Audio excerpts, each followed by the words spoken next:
হাবিবুল্লাহ হুজুর পাক সাল্লাল্লাহু আলাইহি ওয়াসাল্লাম তিনি ইরশাদ মুবারক করেন, নিশ্চয় মহান আল্লাহ পাক তিনি ইরশাদ মুবারক করেন, আদম সন্তানের প্রত্যেক নেক আমল 10 গুণ হতে 27 গুণ পর্যন্ত বাড়ানো হয়ে থাকে।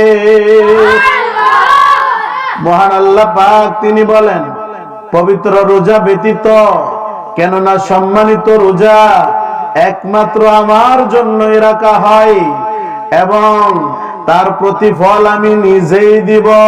সুবহানাল্লাহ। আল্লাহ পাক কি বলেন? একমাত্র রোজা আমার জন্যই রাখা হয় আর এই রোজার প্রতিদান ফল আমি নিজেই দেব। সুবহানাল্লাহ।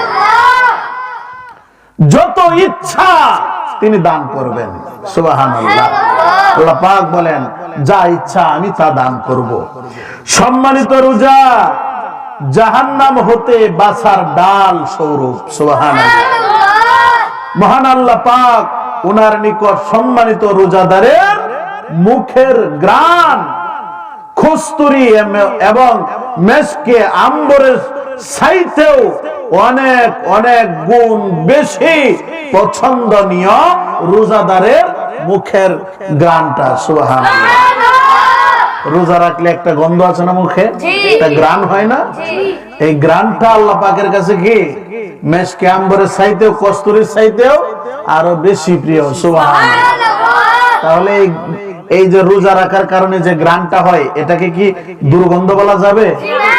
কেন বলা যাবে না? কারণ এটা আল্লাহ পাকের কাছে প্রিয়, আর আল্লাহ পাকের কাছে যে ঘ্রাণটা প্রিয় এটাকে দুর্গন্ধ বলা যাবে না, কারণ এটা আল্লাহ পাকের কাছে প্রিয়, আমার কাছেও প্রিয়। এই জন্য দুর্গন্ধ না বলে ঘ্রাণ যুক্ত বলতে হবে, ঘ্রাণ বলতে হবে। দুর্গন্ধ না বলে কি বলতে হবে? ঘ্রাণ বলতে হবে। এটা ফিকিরের বিষয়, আকল সমাজের বিষয়, তাকওয়ার বিষয়। এটা সবাই বুঝবে না। তো অনেকেই কথা দুর্গন্ধ বলে, বলে কি বলে না?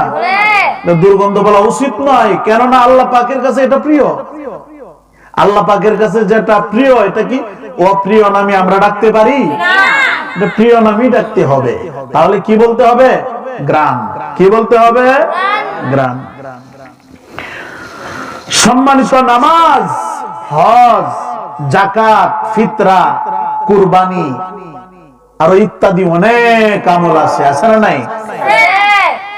যা লোক দেখানোর জন্য করা যায়, কিন্তু সম্মানিত রোজা এমন এক ইবাদত, এমন এক আমল যে ইবাদত, যে আমল কোন লোক দেখানোর জন্য করা যায় না, একমাত্র আল্লাহ পাকের জন্যই করতে